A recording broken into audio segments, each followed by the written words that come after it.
There are different kinds of tomatoes. There are tomatoes that just produce a few tomatoes, and there are some that grow really long. And this is one of those that grows really long. And I have so many tomatoes that, well, I had 9 plants, so I have a lot of tomatoes. I had some to give away. I have some to compost. And what's on the ground, the chickens will peck out until they're totally gone, composted or eaten. And I like that. I like that about the tomatoes. The chickens love them.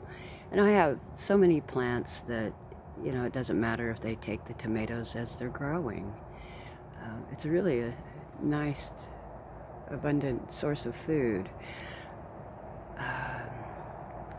They're long. They're like vines. These, if I didn't prune them back, they would be 10 feet long. So when you're looking for your tomatoes, find those that are productive and get your compost tea because they really like it and they grow really well. Here's another one. You have an awesome day.